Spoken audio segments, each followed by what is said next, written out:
Muy bien. Por cuestiones del tiempo, vamos a estudiar hoy el juicio de Jesucristo. Y esto, ¿por qué? Voy a ponerlos en contexto. Para poder entender el juicio de Jesucristo, hay que tener en contexto qué es lo que está pasando, qué es lo que sucede. Y para ello nos vamos a ir al capítulo 23 del libro de Lucas, del Evangelio de Lucas. Todo, no voy a querer pretender ir minuciosamente, sino que ver lo que era el juicio de Jesucristo y sacar algunas enseñanzas espirituales para nosotros. Ok. Del juicio de Jesucristo, su servidor hizo un ensayo. Ahí está, nada más aquí está otro. Y hay un libro, pero esto es en base a versículos del 1 hasta el versículo 3.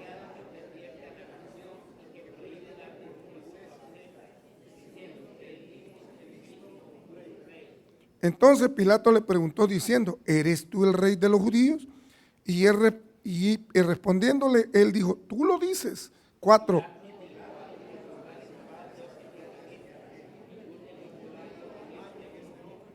Pero ellos porfiaban diciendo: alborota al pueblo, enseñando por toda Judea, comenzando desde Galilea hasta aquí. 6. Y al saber que era de la jurisdicción de Herodes, le remitió a Herodes, que en aquellos días también estaba en Jerusalén. 8.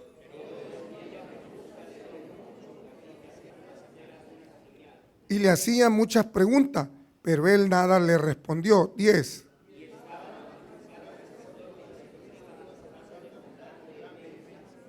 Entonces Herodes con sus soldados le menospreció y escarneció vistiéndolo. Entonces Pilato convocó a los principales sacerdotes, a los gobernantes y al pueblo.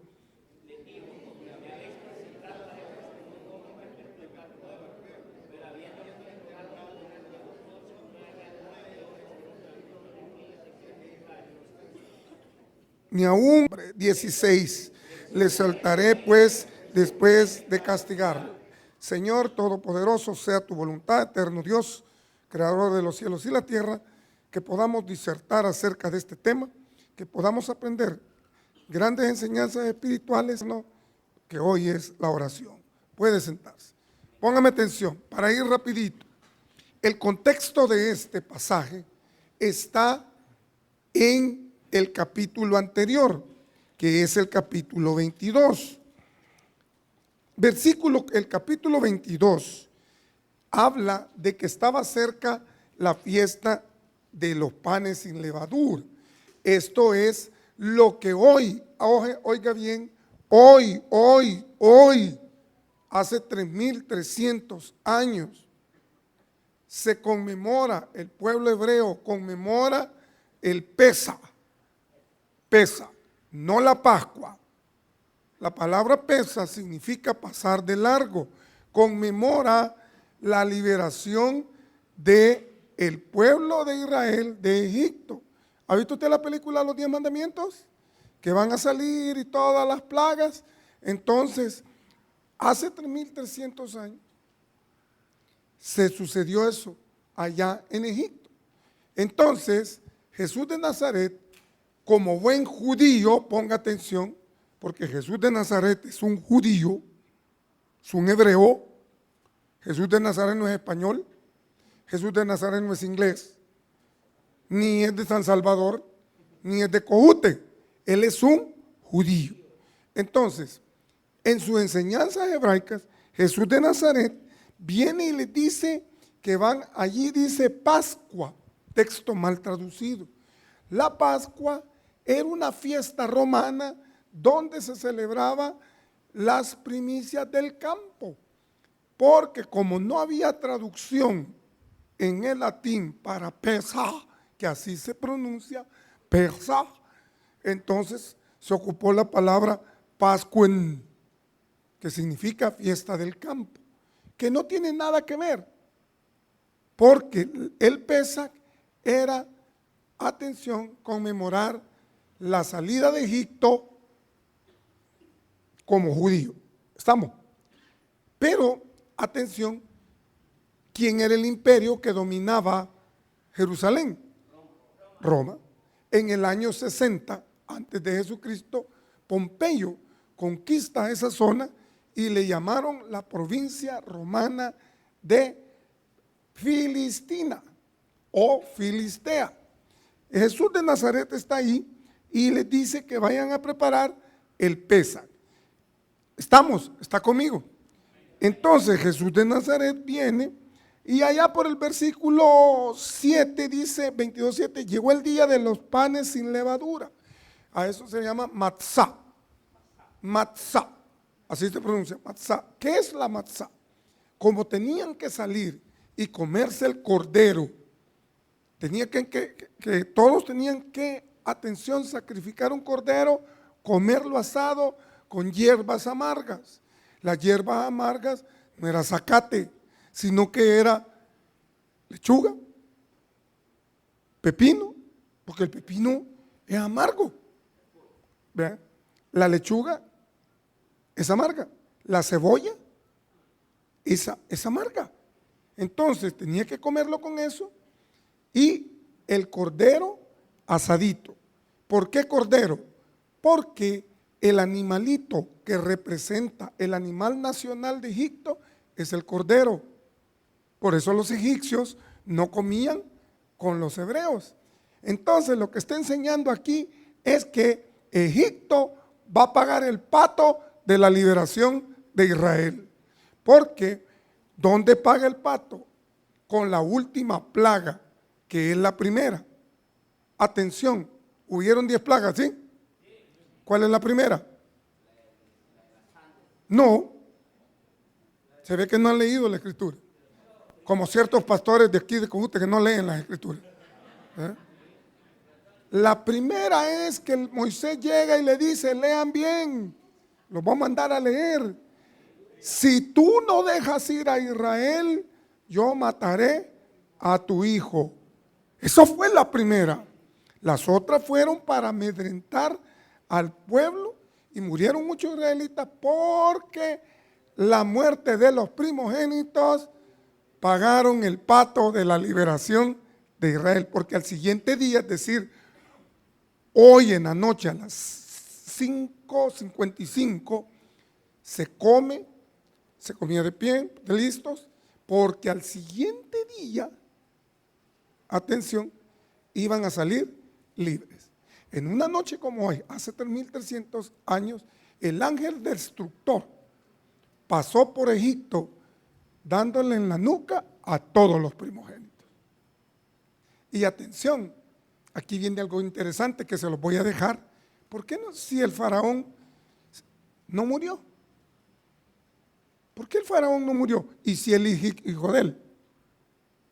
Y quiero decirle que esa muerte de los primogénitos descubrió que habían hasta 5 muertos en una casa. ¿Por qué? ¿Por qué habían 5 primogénitos en una sola casa? Porque eso descubrió que las mujeres egipcias tenían relaciones con distintos hombres y todos los hijos que tenían eran primogénitos. ¿Ah? Entonces, cuando vino el ángel destructor, murieron todos. Y murieron muchos israelitas también que no creyeron. Entonces, eso es lo que Jesús va a hacer en el contexto de lo que está allí. Versículo 11, 22:11 dice que iban a agarrar un aposento para comer el Pesaj, es decir, la salida de Israel. Y fíjense bien, hace todo un rito y tomó la copa diciendo, en ese momento histórico, el Pesaj que se celebra hoy, se toman 4 copas. Y hay una quinta copa que es por la del profeta Eliahu, que es la copa que Jesús va a tomar, porque dice después de haber cenado, es decir, después de haber comido la cena del Pesach, toma la quinta copa, la copa de Eliahú.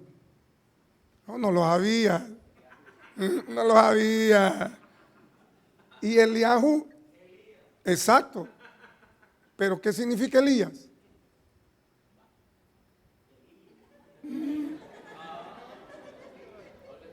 Entonces, atención, esa copa, según la tradición hebraica, solo la podía ocupar el Mashiach.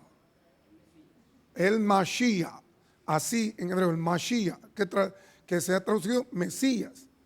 Y es por eso que Jesús la levanta y hace un pacto en su sangre. No me voy a meter en eso porque no es la idea esa.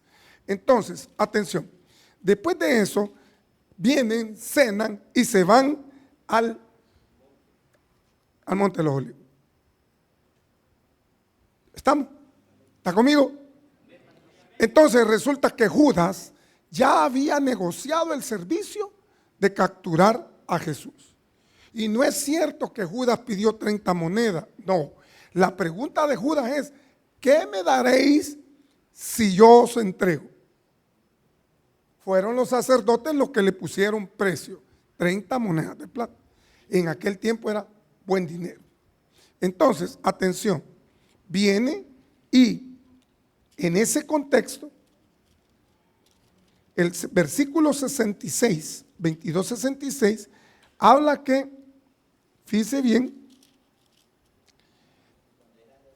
cuando era de día se juntaron los ancianos del pueblo, los principales sacerdotes, escribas y trajeron al concilio diciendo, o sea, agarraron a Jesucristo, no, espérenme, estoy aquí, espérenme, saliendo del monte, en el 39, se fue al monte de los olivos, ¿sí? Jesús se pone a orar y dice que si fuera posible pasara de él esa copa, ¿sí o no? Va. Entonces, primer proceso, atención, en el derecho hebreo, primeramente era ilegal capturar a una persona de noche. Eso es lo primero. No podían capturar. Pero Judas, que era el que conocía dónde se reunían, fue el que lo entregó. Y quiero decirle que la gente que fue a capturarlo no eran los romanos, fue la guardia del templo. Y la guardia del templo estaba a cargo de los saduceos, porque él le va a dar una señal: al que yo besare, ese es. Eso quiere decir que no lo conocían. ¿Sí o no? No lo conocían, porque le va a dar la señal del beso en la mejilla. ¿Qué significa un beso en la mejilla? No es de hipócrita. Sí, como usted le dice, ay, la muchacha, ay, y para allá tienen el beso.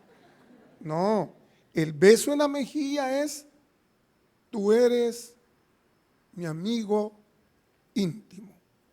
Por eso Jesús le pregunta, ¿con un beso entregas al Hijo del Hombre? Es decir, amigo mío,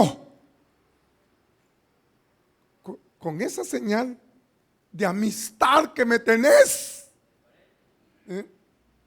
Esa es la señal de amistad, somos amigos. Es más, cuando Jesús le da de comer a Judas en la boca, era señal de una amistad íntima. Por eso cuando uno le dice, vos, ¿cómo que vos? Que hemos comido en el mismo plato. Por eso. Porque somos íntimos. ¿O no? Así como los esposos de Cojutepeque que se tratan de usted. De tú. Es de vos. Si duermen juntos. Si no duermen juntos no hay palabra. Entonces, la primera situación ilegal que se da es capturar al reo de noche. Segundo punto, tenían que esperar que fuera de día para que el Sanedrín fuera el que dictaminara a través de un juicio, y tenían que ser un juicio bien minucioso. Eran 72 viejitos, el Sanedrín es la gran asamblea, un bedín, es decir, una casa de justicia, es la Corte Suprema de Justicia, el Sanedrín. Tenía que ver, y atención, para condenar a un reo, los señores que integraban el tribunal tenían que indagar bien y ir a hacer una inspección y tener seguro de que lo que había hecho estaba probado. Le trajeron varios testigos falsos y había un problema. No se ponían de acuerdo. No se ponían de acuerdo. ¿Qué pasaba? Unos decían, este dijo, puedo derribar el templo. Pero los otros testigos decían, yo derribaré el templo. Atención, en el derecho tiene que ser contestes y unánimes. Una cosa es, puedo derribar este templo, y otra cosa es, yo voy a derribar el templo. No había contestes y unánimes, porque eran testigos falsos, chocos pues, ¿ya? Falsarios, porque lo que necesitaban, atención, era condenar a Jesús a la pena de caret. ¿Qué es la pena de caret? Muerte. Y habían 4 formas de morir, de condenar. Uno era traspasado con espada. 2, quemado. 3, colgado. Y 4, estrangulado. Estrangulado. Pero en el derecho hebreo la blasfemia, porque ese es el delito que le imputan a Jesús, que es un delito religioso. Y la blasfemia consiste, atención, en atribuirse algo divino a un hombre o ponerse en el lugar de Dios, o decir que las cosas de Dios son hechas por otras fuerzas. Eso es blasfemia, no es insulto, como algunos creen. No, Jesús fue acusado de blasfemia, y la blasfemia era, mire lo que dice el 22. Mire, perdón, dice los sacerdotes, el 66. Lo llevaron al concilio, ¿eres tú el Cristo? La pregunta era, ¿eras tú el Mesías? Porque la nación estaba esperando al Mesías, es decir, al Salvador de la nación judía. Y oiga esto, para los hebreos, el mundo es su mundo. Solo ellos. A ellos no les interesa a los gentiles. Por eso el Mesías es el Salvador del mundo, pero el de ellos, no el de nosotros. Lo que usted mira, la bolita esa que mira allá por el tabernáculo, ha visto una imagen que está encima del mundo. Eso ya es cuestión católica. Pero ellos estaban hablando de su mundo, de él. Estamos. Entonces, esperaban al Mesías, pero a Jesús de Nazaret no lo conocían, pues. Y no era el hijo del carpintero, por eso le preguntan, ¿está contra nosotros el hijo del carpintero? Si a Jesús lo conocían a su mamá y conocían a sus 4 hermanos. ¿Ya? Y la palabra hermanos ahí, y aquí les puede explicar él ampliamente, el griego ahí es hermanos carnales. ¿Ya? Pero no me voy a meter en ese punto todavía. Entonces, atención, lo capturan y lo llevan a la casa del sumo sacerdote. Eso era ilegal, porque mire, fíjense que ahí en el 39 está orando Jesús, en el 47 Judas se le acerca, le da un beso. Entonces Jesús le dijo, ¿con un beso entregas a la hija del hombre? Y viendo a los que estaban con él, lo que había de acontecer, Señor, heriremos espada. Y uno de ellos hirió y se armó la trifulca y le cortó la oreja. Y Jesús le dice, no, no es así la onda. Lo capturan en el versículo 54, 22-54, prendiéndole le llevaron y le condujeron ¿a dónde? A la casa del sumo. No tenía que ir ahí. No tenía que estar ahí. Porque eso es en la noche. Entonces, una ilegalidad grave que se comete aquí es llevar a Jesús ante los religiosos en la noche. Tenían que esperar que se reuniera el Sanedrín para poder ver el caso. Y fíjense lo que pasó. 55. Y habiendo ellos encendido fuego en medio del patio, se sentaron alrededor. Y ahí estaba de metido Pedro. Y entonces allí le dijeron a Pedro, mira, vos te vestís como los del tabernáculo de Cojute. No, hombre. Mira, pero hablas igualito que un maestro, así sin pelo. Aquí. Vos sos de ahí del taber de Cojute. No, vas a creer. Mira, pero yo te he visto que ahí te han pasado a dar testimonio. Y comienza a insultar a medio mundo. Ya se imagina el Pedro, como muchos de nosotros. Y entonces, dice quién, entonces los que lo custodiaban se burlaban de él y lo golpeaban. Le vendaron los ojos, le golpearon el rostro y le preguntaban, dijo, profetiza, ¿quién es el que te golpeó? El 66, cuando era de día se juntaron los ancianos, los principales sacerdotes, escribas, y le preguntaron, mire la pregunta que le hacen, ¿eres tú el Mesías? Esa es la pregunta. Porque el Mesías es el gobernante político. Porque Jesús de Nazaret le decían que era el Mesías, pero no hacía nada de Mesías. La pregunta es, ¿qué era un Mesías? Le voy a dar solo 3 o 4 cosas porque no tenemos tiempo, estoy poniéndolo solo en contexto. El Mesías tenía primero que reunir a todo, tiene que, según la profecía, reunir a todo el pueblo de Israel. Segundo, el Mesías tiene que probar con credenciales que es descendiente de David. Tercero, el Mesías tiene que restaurar los sacrificios en el templo. El Mesías tenía que derrotar a la guardia romana y echarlos de ahí. El Mesías tenía que salvar a la nación de Israel, del romano. Pregunta al pleno, ¿hizo eso Jesús? ¿Sí o no? No oigo, ¿sí o no? Ay, ¿por qué no? ¿Por qué te asusta? Este es un estudio. ¿Sí o no? Sí, 2 Mesías habían. Mesías ben Joseph, Mesías ben David. Pero, atención, ¿era Mesías ben Joseph el que tiene que morir? Pero tiene que hacer lo que estoy hablando. Jesús reunió a los judíos, ¿sí o no? Los reunió en su tierra, ¿sí o no? ¿Cuándo? ¿Cuándo?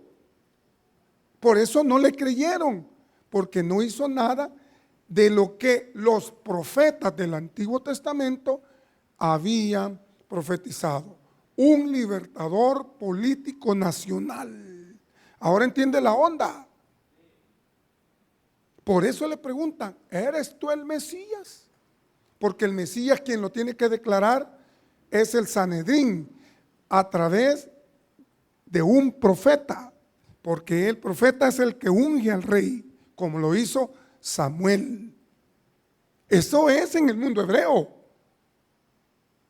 El problema es que cuando queremos interpretar estos pasajes a la luz de la tradición católica, no nos haya. Estamos haciendo el estudio del mundo hebreo. Pregunta, ¿Jesús lanzó instauró el servicio sacrificial en el templo? No. ¿Echó a la guardia romana de Jerusalén? No. ¿Causó la revolución para la independencia de Israel? No. ¿Mató a algún romano Jesús? Al contrario, tenía un mensaje bien impopular entre los judíos que decía, ama a tu enemigo, porque el enemigo era el romano.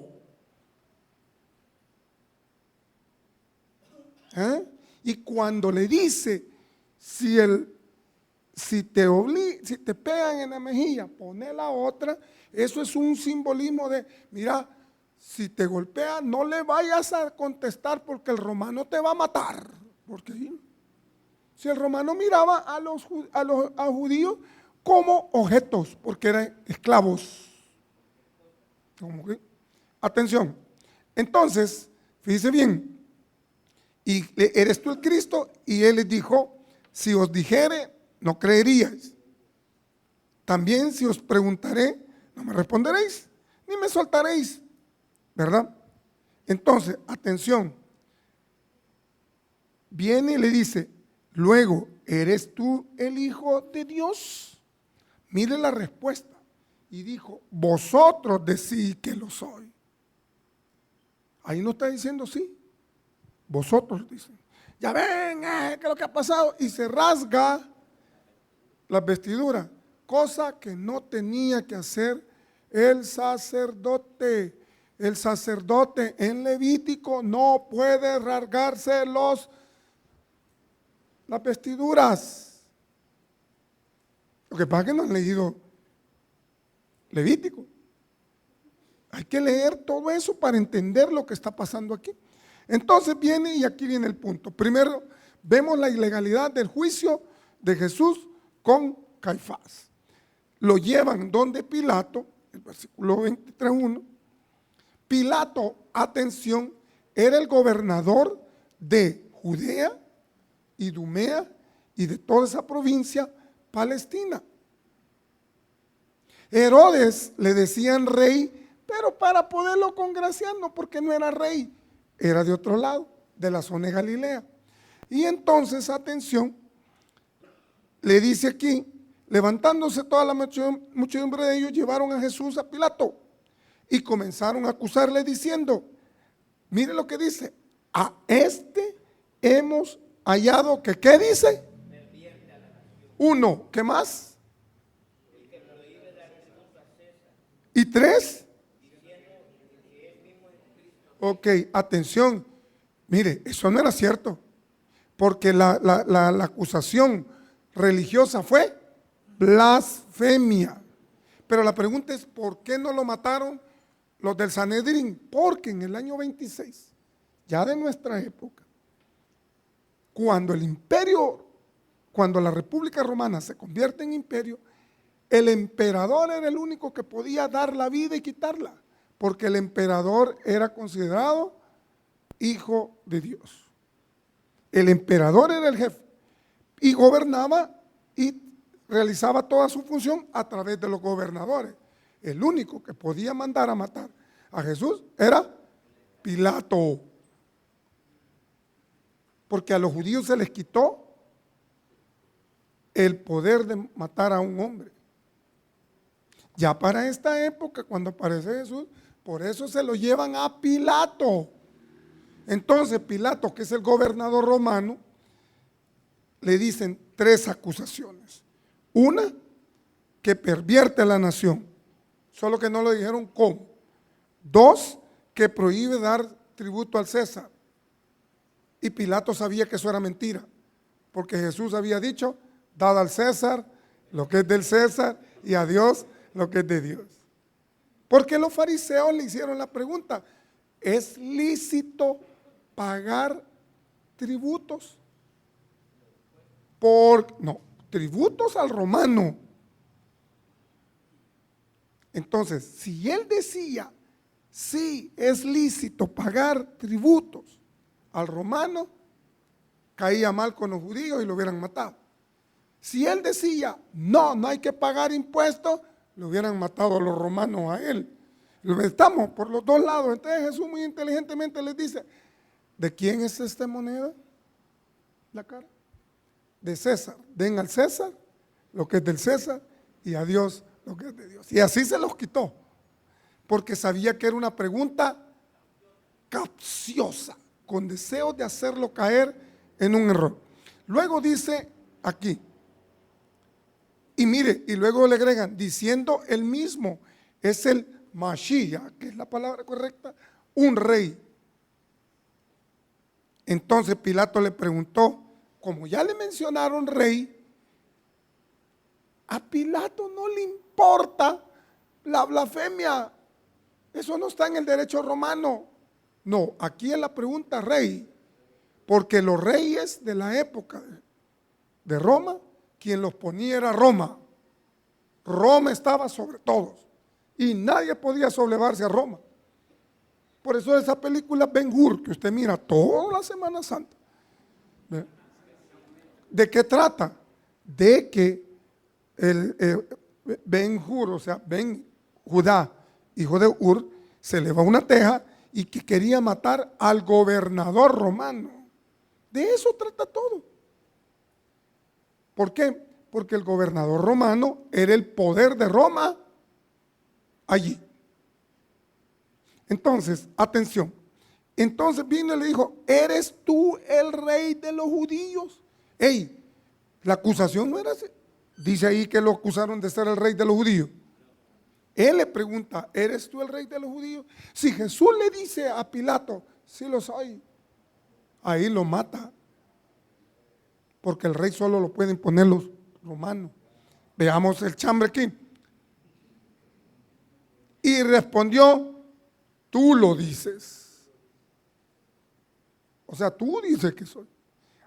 Y dice Pilato, y le dijo a los principales sacerdotes, a la gente, ningún delito hay en este hombre. Pero ellos porfiaban. Porfiar es discutir, diciendo, alborota al pueblo. ¿Cómo? ¿Cómo lo alborota?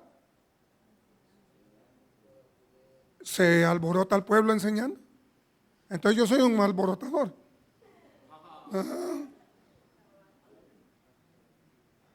O le alboroto el cerebro, eso es otra onda.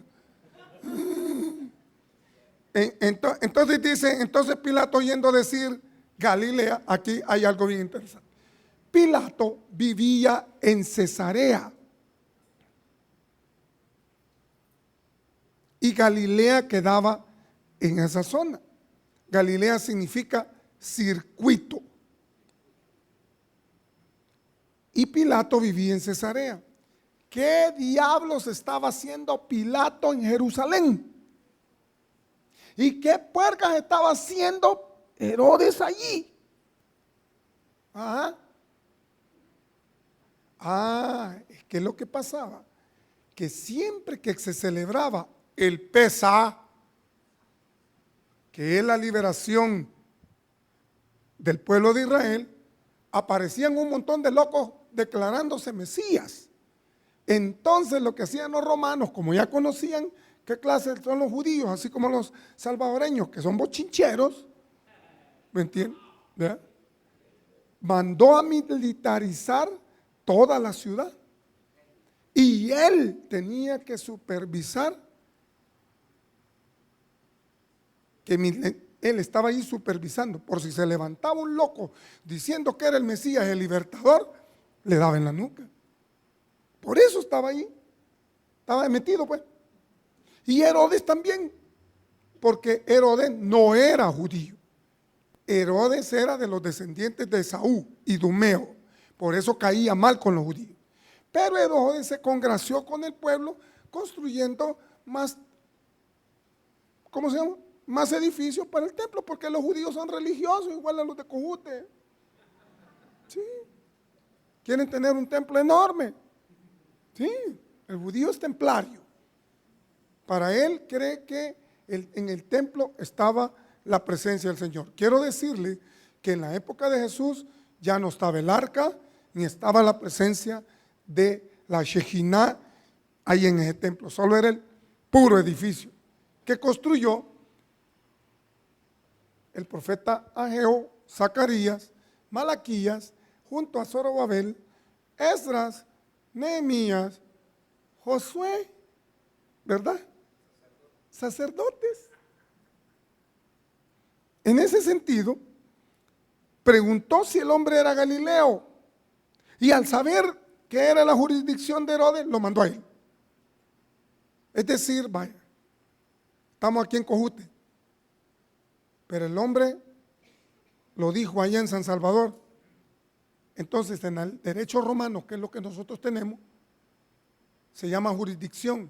quien tiene que conocer por el territorio donde se da el supuesto delito es San Salvador, no aquí.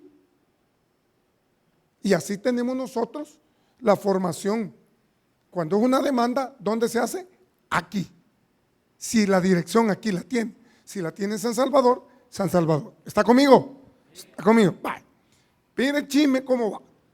Entonces, fíjese bien, al verle, Herodes lo que quería es que se echara un milagrazo.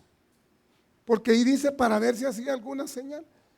Es decir, que Herodes lo que quería es ver a Jesús, le hacía un montón de preguntas y Jesús se quedaba callado. Eso es algo que me llama la atención. Porque ya voy a decirle por qué se quedó callado. ¿Por qué Jesús no le respondía? ¿Por qué hacías esas preguntas ambiguas o respuestas ambiguas? Que como que no se entiende, como que sí, que no, que sí, sí, sí. ¿Por qué? ¿Por qué se quedó callado? ¿Por qué no se defendió? ¿Por qué no presentó pruebas? Y estaban los principales ahí, sacerdotes, escribas, y en el versículo 13. Entonces Pilato, convocando a los principales sacerdotes y a los gobernantes del pueblo, les dijo: me habéis presentado a este como uno que perturbe el pueblo, pero habiéndole interrogado yo delante de vosotros, no he hallado en él delito alguno de aquellos que le acusáis. Ni Herodes siquiera le halló digno de muerte. Así que le castigaré y le soltaré. Ok, ¿por qué lo iba a castigar? Si no le halló ningún delito, ¿por qué lo iba a castigar? ¿Por qué? Ah, alguien que me diga. No, ¿por qué? Si el pueblo no quería que lo complacieran, el pueblo quería que lo crucificaran, porque al final le dice: ¿qué hago con él? Crucifícale, crucifícale. Pero estamos hablando del juicio. Pilato no encuentra nada. ¿Por qué lo va a castigar? ¿Y por qué lo va a soltar? Si no ha hecho nada el hombre. ¿No cree que es injusto? ¿Qué respuesta le damos, pastor? Díganos aquí. Que diga el pastor cuál es. Atención.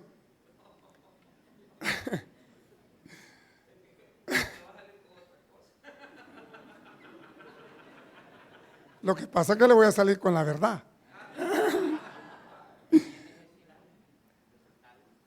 El problema es que cuando le preguntaron a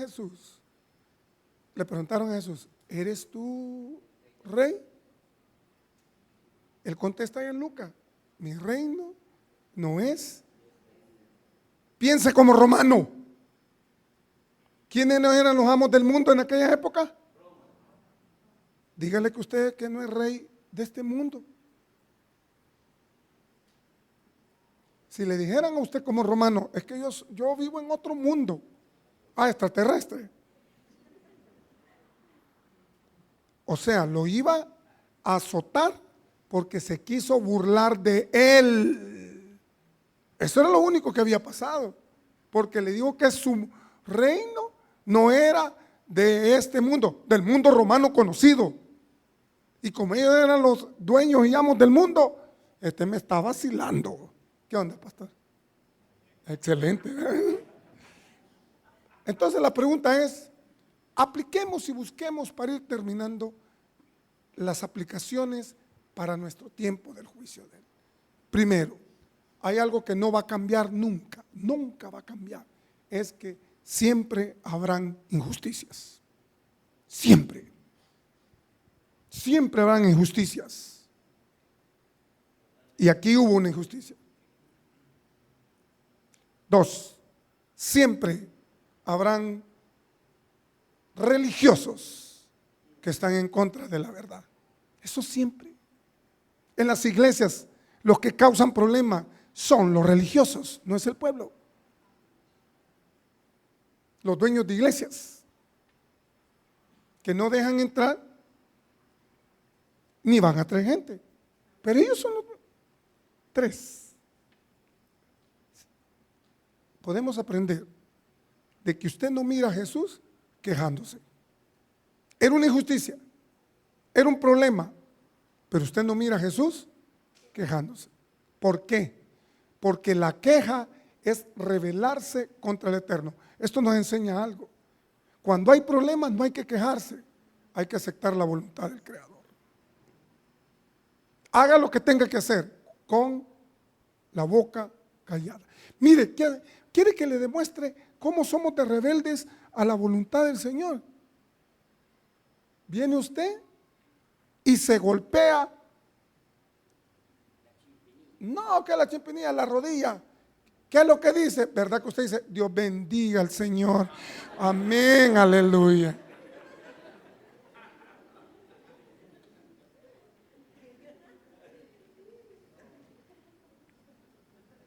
Le pasa un problema económico y ¿por qué yo? Le voy a hacer una pregunta y esto enseña también qué mérito tiene usted.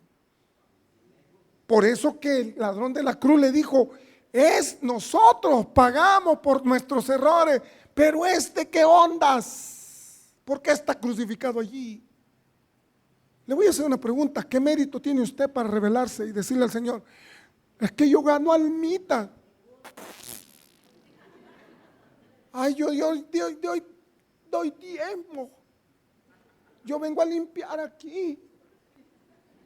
Pues ya no venga a limpiar. Usted no mira a Jesús quejándose. Al contrario, una persona estoica, aceptando la voluntad del Creador.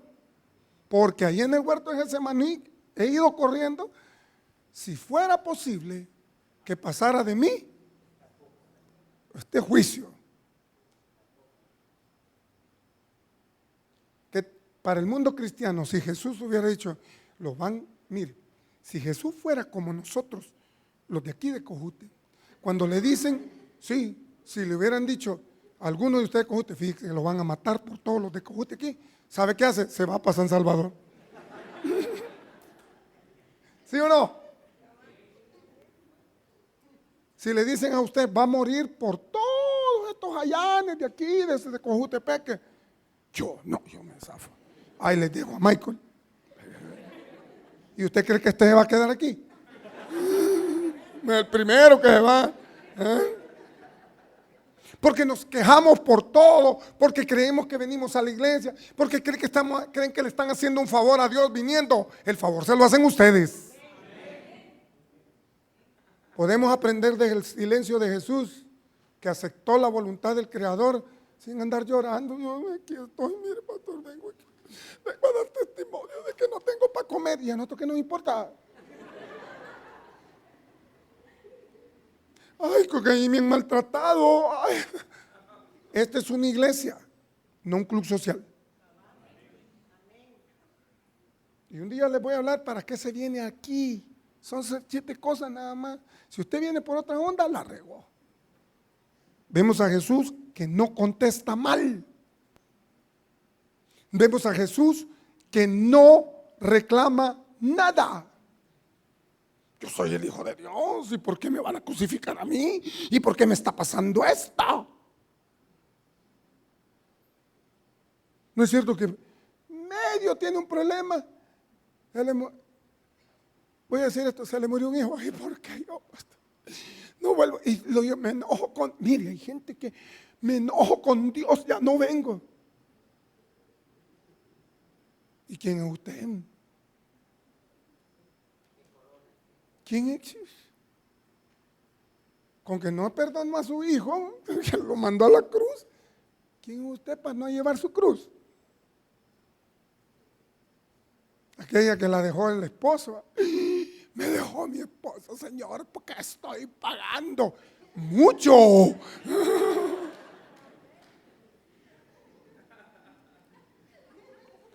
No hallaron delito en él y lo crucificaron. ¿Cuántas veces te han crucificado tu familia? ¿Cuántas veces te ha crucificado los hermanos de la iglesia? ¿Cuántas veces te han crucificado hablando mal esto y lo otro? Siga adelante, hombre. Y usted no mira en la cruz del Calvario a un Jesús de Nazaret. ¿Usted cree que no le dolió los clavos? Lo que pasa es que las películas se ponen a un super Jesús, vea. Solo le hace, está bien, Superman. Los clavos aquí, ve. ¿Usted cree que no duele eso? Si el hombre gritó, pero usted lo oye insultando a la gente. Usted lo oye a él después de que resucita. Hoy sí me acabo al imperio romano. Ya salí de esta. Hoy sí voy con vos. Ve eso. No era ese el punto. El juicio de Jesús está lleno de muchas ilegalidades. El juicio de Jesús está lleno de mucha falsedad. Está lleno de muchas situaciones negativas. Hermano, muchas veces nosotros vamos a caer en esas situaciones negativas. Vamos a caer en descrédito. Vamos a caer en un montón de cosas. Por eso la carta de Pedro, la palabra clave es el sufrimiento. Así como Cristo sufrió, vamos a sufrir nosotros. Pero ¿cuál es la actitud? Cállese. Shut up. Zóquela. Y siga adelante. El pastor Marcos, termino con esto.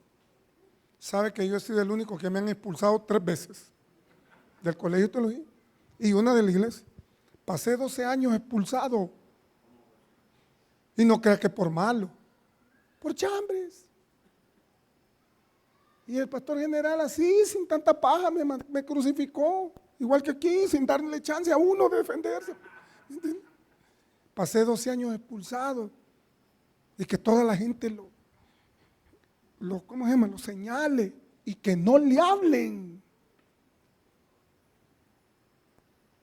Pero yo había aprendido esta lección.